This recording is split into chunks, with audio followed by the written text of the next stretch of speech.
pipe, which they were able to seal, and everything ended up being okay. But we had noticed kind of like a stronger than normal propane smell. So I had called them back. Actually, this happened a week and a half ago. Time is flying. So 2 Fridays ago, this had happened. And then last week, we had noticed that smell. So they came back to investigate. It turns out that when our furnace is on and the exhaust is heading out the flue pipe, that's good. That's exactly what we want.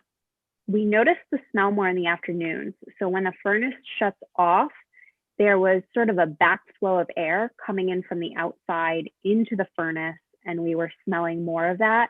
It looked like some of the silicone sealer in the furnace, like on the edges and the cracks and the openings, had started to break away. So chances are that's why that smell had been there. So GM has been working on this pretty much for the past week and a half, and they were back in today. The office administrator let me know they were in this morning, and that they're still kind of monitoring to make sure that is sealed and the smell is gone. But we are not in any danger as far as a leak goes.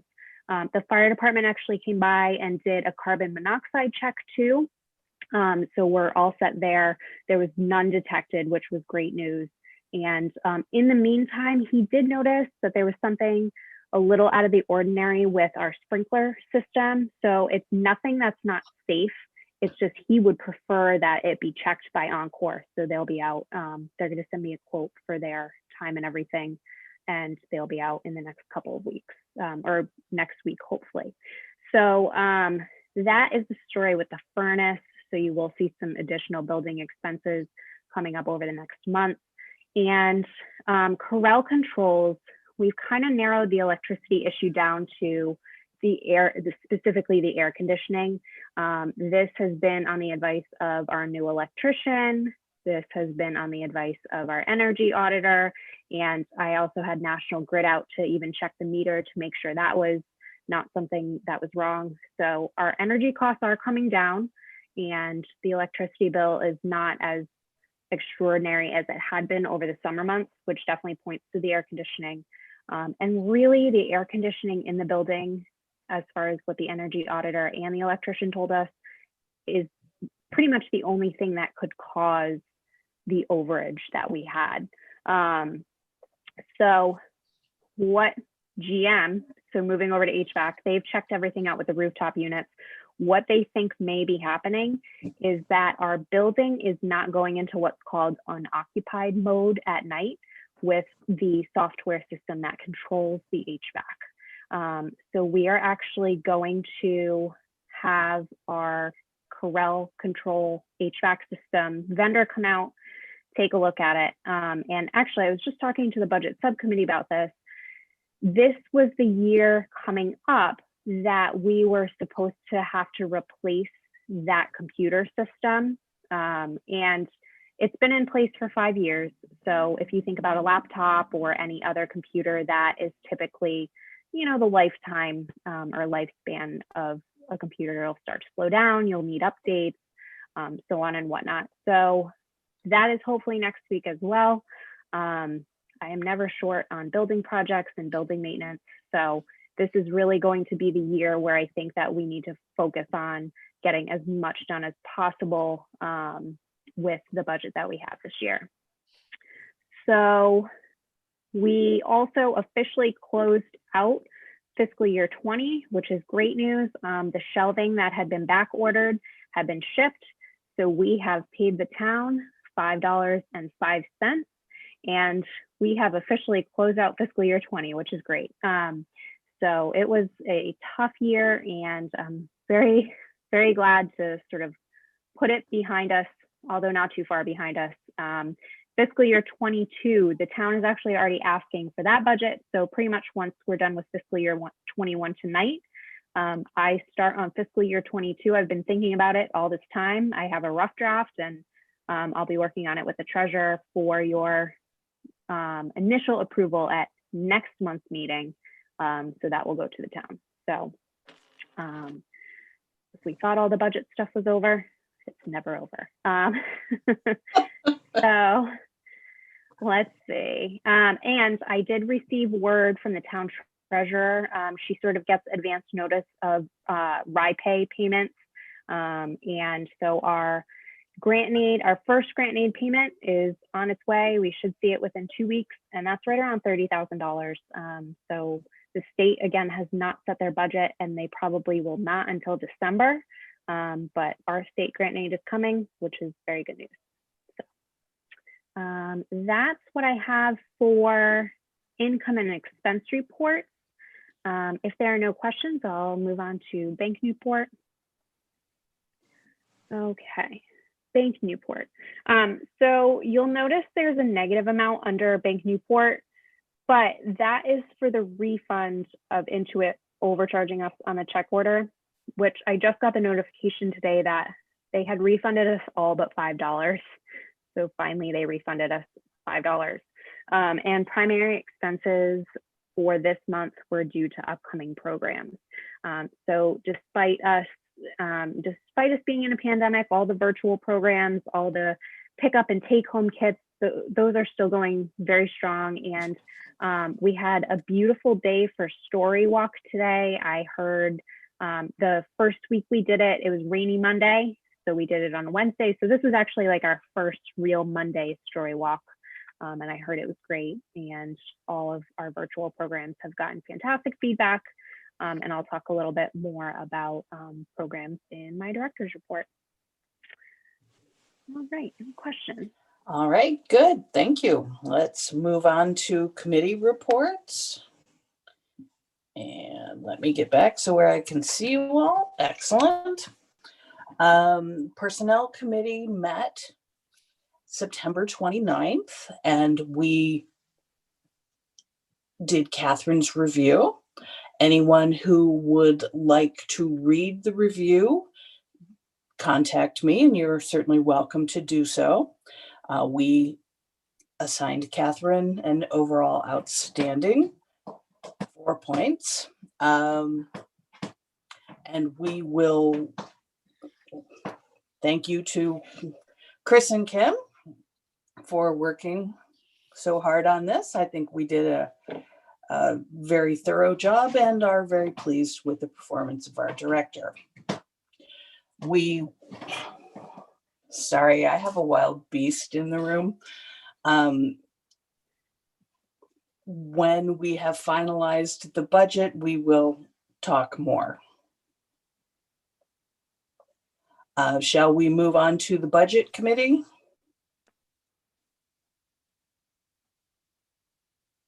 That's fine. We just make a comment. Yes. Catherine, I just want to thank you and publicly put it on the record that that when you came a couple years ago, we were a mess.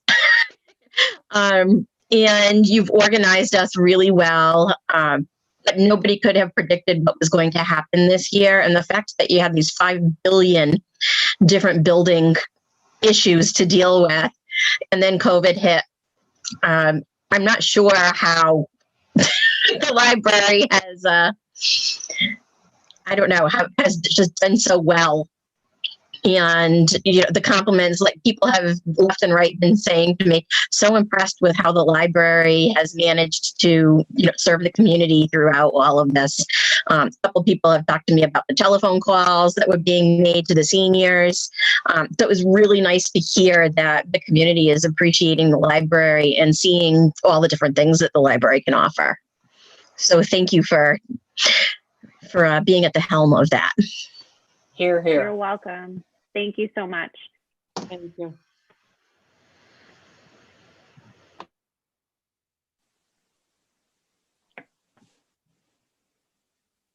All right, the budget committee.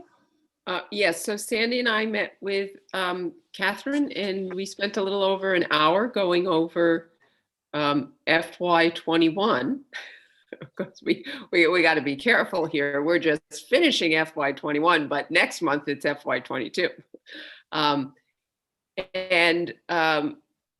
You know, just as Catherine mentioned, the one unusual item was the spike in electricity. And, we are hopeful that replacing the software sooner rather than later will correct that problem. And other than that, there's just, some minor ups and downs. We didn't get our funding for capital, but Catherine's doing a great job trying to pull it from other areas. And one thing that did drop was salaries, both because a position was left unfilled when we promoted from within, and due to a staff member who was on family leave for part of the year. So that may help us cover the necessary building repairs, because of course, even if we don't get any money, we really don't want to put them off. So I think those were basically the highlights. Do you want to add anything, Catherine? I think that was a great summary. I think once we get down to it, any sort of excess funds that we have this year, I would just like to devote to building maintenance and building projects as much as we possibly can.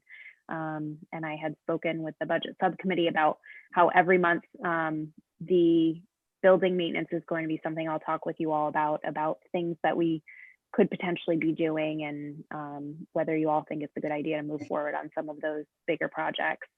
And I think that after that, it would be any unanticipated expenses would be a priority, and then eventually the collection.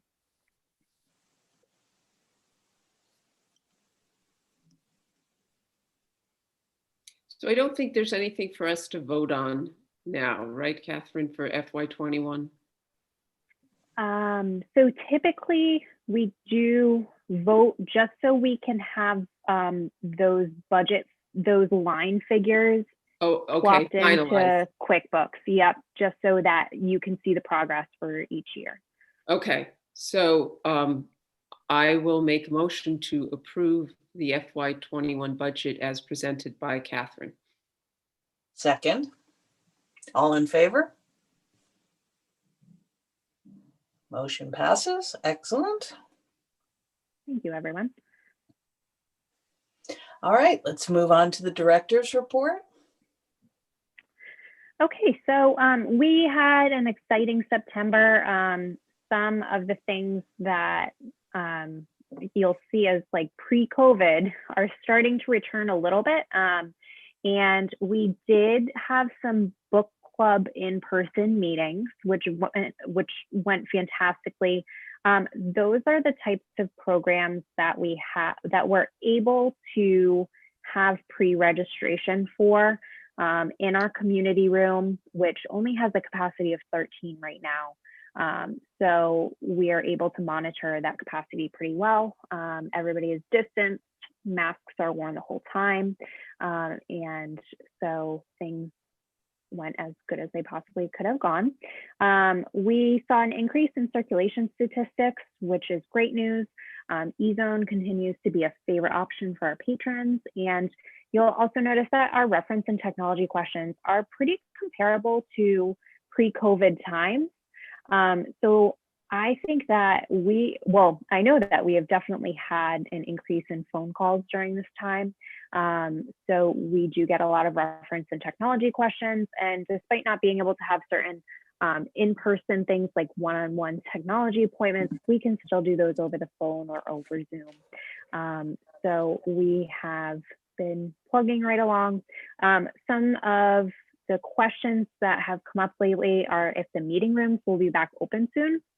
So I can talk a little bit more about this in the COVID operations update. I realize that might be a better spot to talk about that.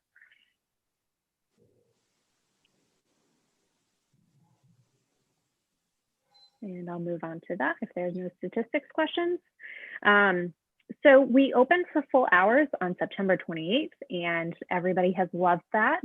I actually sent you all the updated services flyers so that you can see what we're up to lately. The Friends are accepting up to 6 books per person per visit as a donation. That they have reduced volunteer hours right now, so they are limiting donations. OLIS is still recommending that we encourage patrons to spend just a limited amount of time in our building for both the patron safety and our staff safety. There has been a lot of talk lately that indoors is not necessarily the best as far as the pandemic goes, and that with the colder weather coming, there could be more infections due to people being indoors closer together. So that's something we're keeping an eye on. But again, more for just pick up and drop off right now. Recently, the governor announced actually last week that staff break rooms must be closed for the next 3 months. So this is a little challenging for us, but I'm working with our library staff on alternate break locations, whether that be their vehicles or other areas of the library that is like their designated snack spot, I guess you could say, so that we make sure we're following those rules and not having multiple people, even at multiple different times throughout the day, without their mask on in the building in one spot. I guess that's what they're trying to avoid, is masks off in one spot. We had never had multiple people having breaks at the same time, but this is just, now they're not sharing that space on a rotating basis. We are encouraging patrons to visit our website for upcoming virtual and in-person events. Our calendar is looking pretty full, which is great. It's a mix of mostly virtual, but also some in person, like book clubs that I mentioned. And we are trying it out to see how the meeting rooms go. As far as meeting rooms, I think that has been the question I've been asked the most lately about when our meeting rooms will be back open. I do not have a target date for that, and that's for a couple of reasons. So right now, our occupancy is set at 100 square feet per person. So the maximum meeting room occupancy for the community room is 13 people. So there are some boards and commissions around town that typically have met in person and have asked if they could use the community room. But the issue then comes up that we are unable to provide the space for the number of people that could potentially show up for a meeting. So as you know, with Open Meetings Act, if somebody wants to attend, they must be able to. But if a meeting garnered over 13, we would be in a very difficult spot. Also, I would basically need to assign a staff member, whether it be myself or somebody else, to monitor that meeting. Because masks must be worn at all times, physical distancing must be maintained at all times. And I say this with the utmost severity because we could be subject to a Department of Health inspection, and should something be found that we are not in compliance with, that would endanger us being open, and also us being publicized as someone who's not in compliance with guidelines. So not that I don't trust the folks who would be coming into our space, but I want to be able to set them up for success, and for them to have a good meeting and a safe meeting. And I'm just not sure we could do that with the lower staffing levels that we have right now. Also, we are vigorously cleaning everything as people are coming through. This means high touch surfaces are getting cleaned multiple times a day. And I just don't know if we have enough cleaning supplies to clean those extra spaces, because meetings do bring a lot of people into our space. And I just am very worried about us right now cleaning as is. So bunch of reasons there. I wanted to put that into the meeting just so you knew the method to my madness. And I have heard some other libraries are allowing, I think West Warwick was an example, they were allowing pods of students to study together. But what I just want to remind everyone is that every library is different. Every library is in a different situation. We all have the same guidelines coming down from the state, But ultimately, it is our budget and our safety that we sort of have to gauge with offering different services. So I really hope that our meeting rooms can be back open soon. And we are kind of taking a week at a time. So check our website, give us a call, feel free to ask, and we're more than happy to let you know where we stand. That is my bit about meeting rooms. And last but not least, I did pick up plexiglass last week for our drive-through. It does need to be mounted. It's going to be a little more complicated than I thought it would be, but I think our custodian can handle it. So once we start getting into bitter coldness, which sadly will probably be soon, our drive-through will be back open. We've noticed porch pickup has kind of dropped off a little bit because we've been open longer hours. So I plan on discontinuing porch pickup once our drive-through is back open. And when drive-through is back open, we're going to encourage folks to call ahead so that we can pack up their items for them. We can get their library card number ahead of time, you know, check all those items out, put the slip in the book, clean them, and schedule them for a time to come through, or you know, a general time frame. So everyone coming through the drive-through must wear a mask, and we will definitely publicize that service when it is available. Okay, so that's what I have for my director's report. Excellent, thank you. Any questions for Catherine? Okay, let's move on to new business. Committee assignments. Since we are rather low on trustees, I took a shot at assigning people to committees, but it is absolutely up for discussion and change if it doesn't work for anyone. What I had suggested was the Personnel Committee, Kathy, Chris, and Kim. Long Range Planning, Carol, Sandy, and Kim. Communications, Kathy, Kim, and Chris. Budget, Sandy and Chris. Property, Kathy and Carol. And nominating, Kim, Carol, and Sandy. There's a lot of Kims in there. It seemed like it.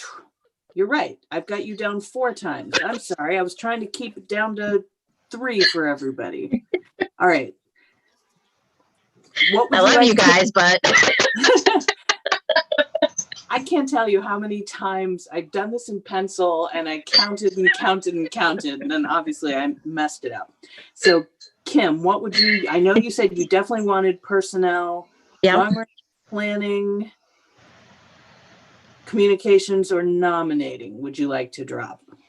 I'll drop nominating and let somebody else take that on for a little bit. Okay.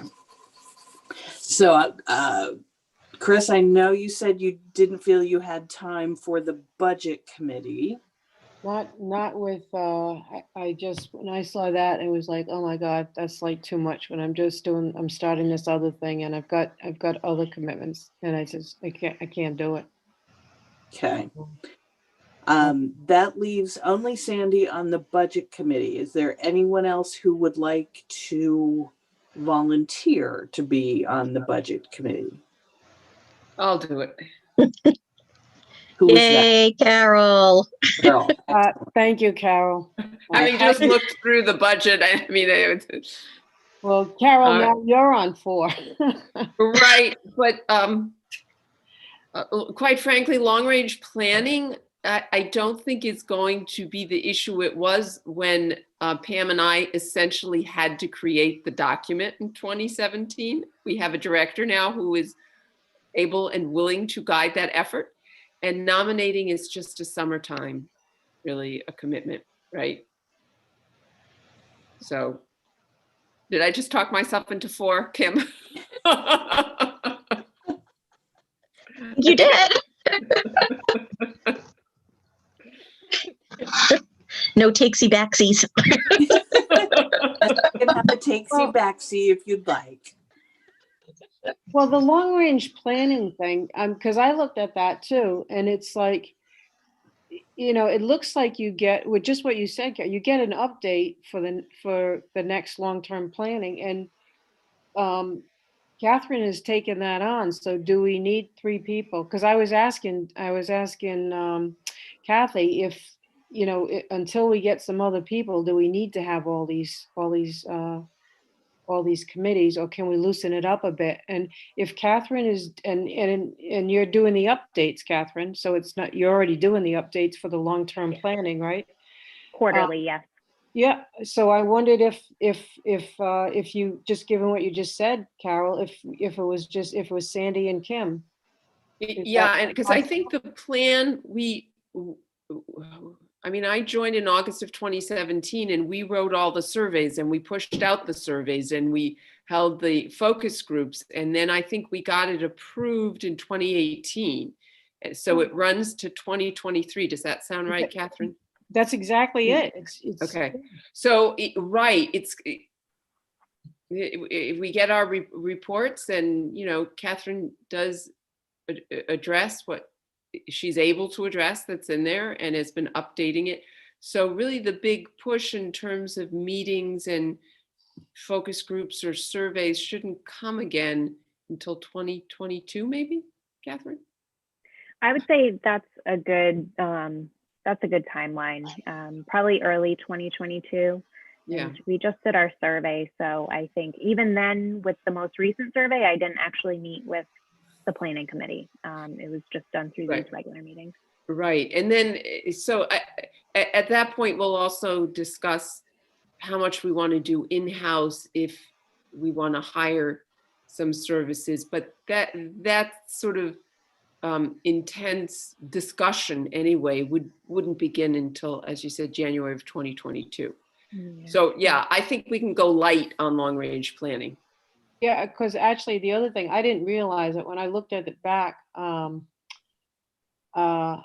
was on the long range planning thing, and I went, oh, I didn't know that. So it's kind of like, so you guys did the work. So I mean, that's great. But I was just thinking, it looks, again, I looked at it, and it's out to 2023, and it's like, if you're given all of that stuff, and that Catherine would help out with that, to me, that would get you off 4 and get you back on 3. Yeah. And I guess I don't know if this is the time, but I'd ask, and is there anybody that is possibility for the new positions, filling in new positions? Because on other boards I've been on, anybody on the whole committee can mention to the nominating committee, what about this person? Is that fair on this committee as well? Because every committee I've been on, you're always looking for people. Right. Yes. So you would just feed the name to the nominating committee, right? And they would do, is that right? I think in the past, the nominating committee has just been for the nomination I've of lost the everybody. I don't know if you can hear me. officers. Up there you are. Wait a minute. I didn't hear what you said, Kim. I was saying that the past couple of years, the nominating committee, the only thing that we've done is to nominate people who want who are going to be in our leadership positions for the trustees, not actually nominating trustees themselves. And I think that is how it is described in our bylaws. Right. Is that the nominating committee proposes a slate of officers. So I believe any trustee can put forward the name of a potential trustee. Okay. So that's not the nominating committee. Right. I think we all encourage each other to recruit volunteers. And then, right, typically people who are interested, they tend to start with speaking to somebody who's currently serving on the Board of Trustees to get an idea. And if they officially put their name in,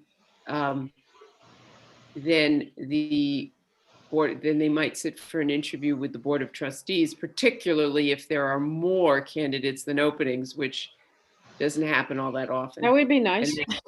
Yeah, right. Well, sometimes not so. Well, yeah, I guess, yes, yes. And then they would, the board members are ultimately appointed by the town council.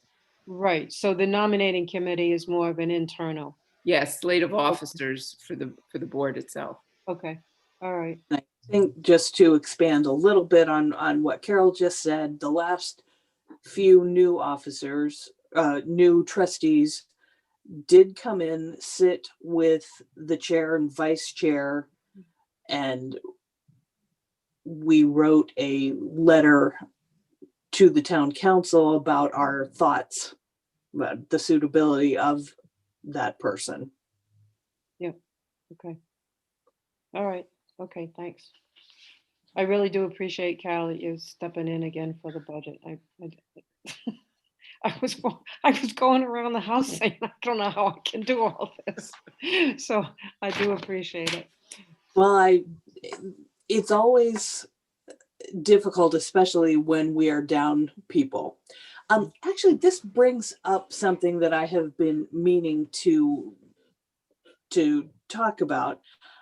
It would be easier for whoever is making these committee assignments if all trustees just filled out a basic information sheet so that we knew, what are your skills that we might not know about, so that when we might find out that Carol has spent her entire life doing budgeting, then we would know we need to put her on the budget committee. I would find that helpful also as a good way just to get to know one another. I mean, Carol, I had been on this board with you for a number of years before I knew that you were a professional librarian, which is foolish. Anyway, moving along. So as I have it now, please correct me if I'm wrong. Personnel, we have Kathy, Chris, and Kim. Long range planning, Sandy and Kim. Communications, Kathy, Kim, Chris. Budget, Sandy and Carol. Property, Kathy and Carol. Nominating, Carol and Sandy. Boy, that does sound like a lot of Carols. I think I'm just budget, property, and nominating. Isn't that correct? Budget, property, and nominating, yes. Right, okay. Yeah, I think you got your three people in. now, Okay, I think. so do we have, No objections. I think should we Yeah. just go that way? You're drafted unless you object at this point. okay. Motion to approve this. I move to approve the committee assignments. Second. All in favor? Thank you all. All right, long range plan update.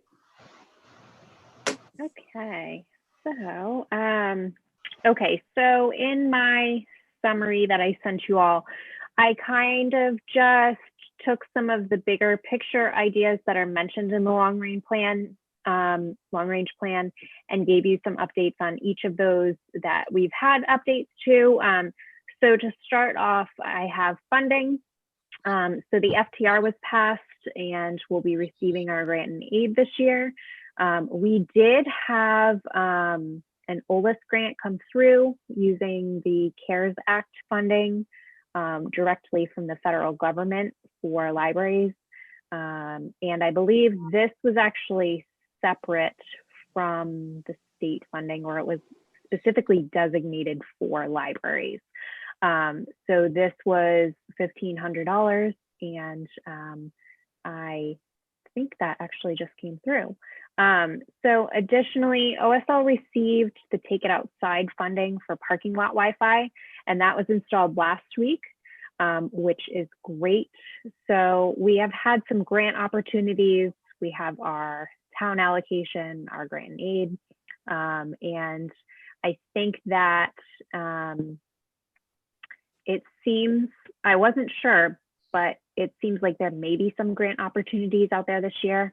In November, I would like to talk to you all about us, with the foundation's help, applying for a Champlin grant in December for a security camera upgrade. I know security cameras have been something I've mentioned to you all as something that we could stand to have a couple more around the premises. And I think that a Champlin grant would be the perfect opportunity for this.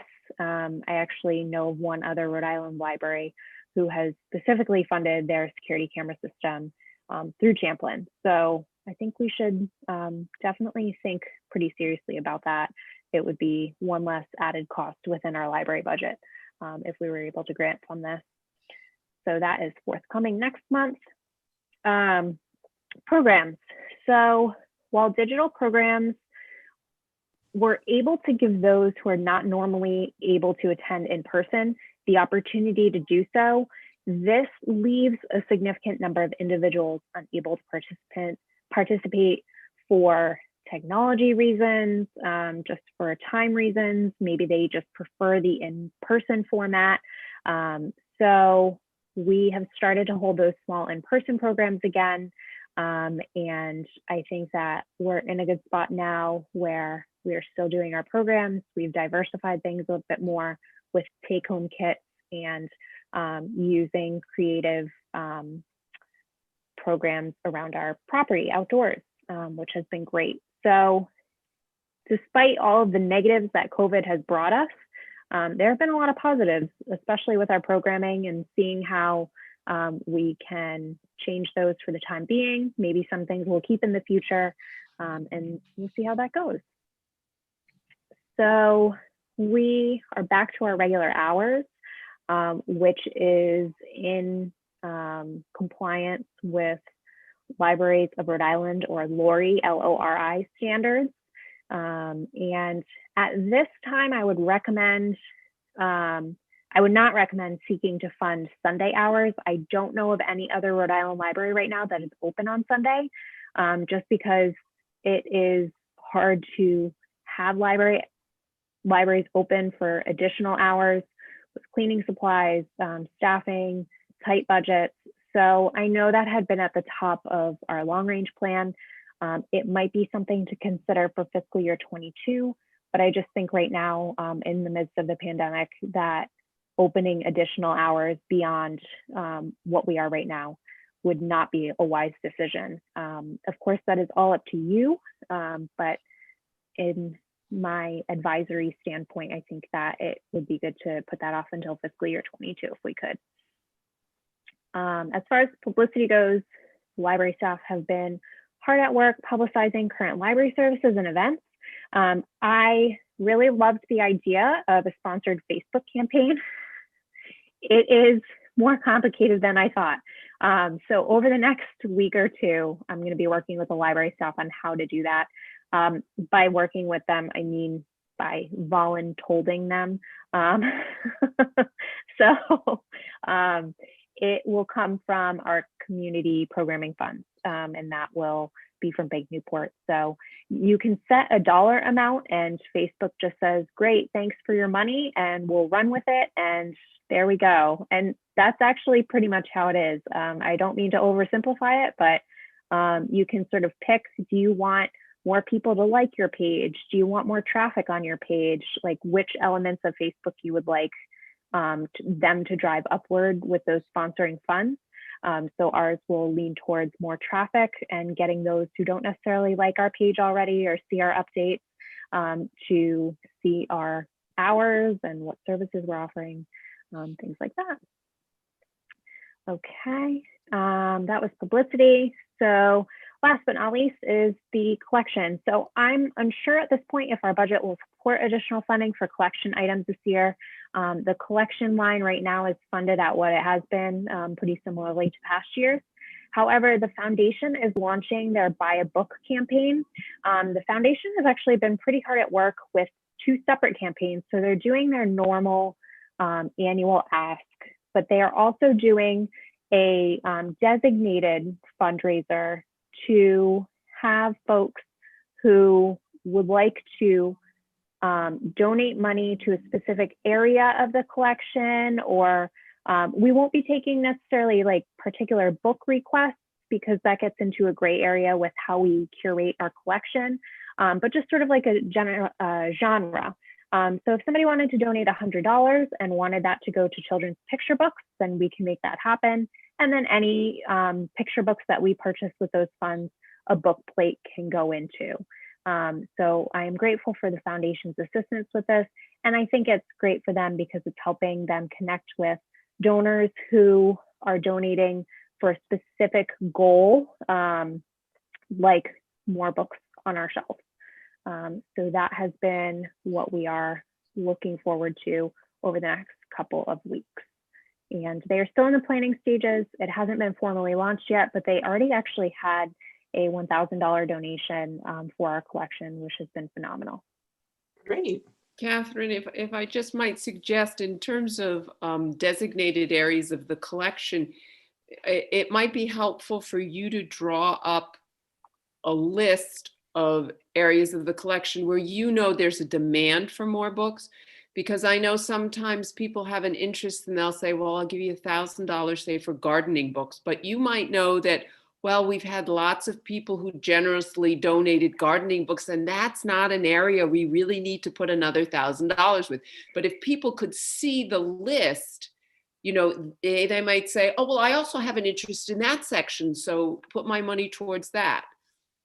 Yes, absolutely. And actually, the regular foundation meeting was last week, and then a smaller group of them are meeting this week and have sort of asked for a list of that from me. So I will be deferring to the librarians to see where they are. Also because I know space, especially in our teen room and our children's library, is a big, big thing right now, that we're sort of packed to the brim on those shelves, despite sort of the culling and the weeding that we do every year. So actually the $1,000 donation that came in, half of it was for a certain area of the collection that we really needed more items in and newer items in, and the other half was for eZone and ebooks. So I thought that was a great solution, especially right now. So that has been something that I will definitely put on the list as well. So thank you, Carol. Yes, I absolutely agree. Excellent. Okay, so that concludes my long range plan update. Are there any questions?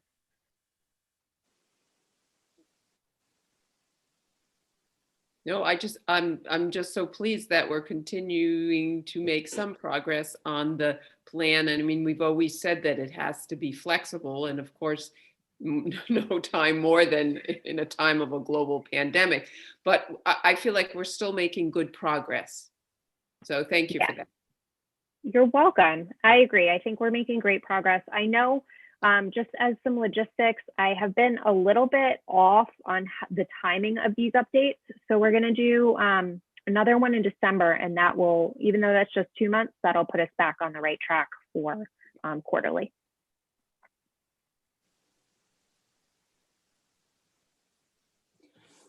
All right. Thank you very much, Catherine. I would just like to take this opportunity to say thank you to you, Catherine, and to all of the staff for everything that you have been doing through this crazy time we're all living through. I think that's it. Do we have a motion to adjourn? So moved. Do we have a second? Second. All right. See you all next month. Thank you so much. Have a Thank great you. evening. Bye. Thank you. Bye. Thank you, everyone. I'll be sure to pass that on to the library staff too. Great. Thank you. All right.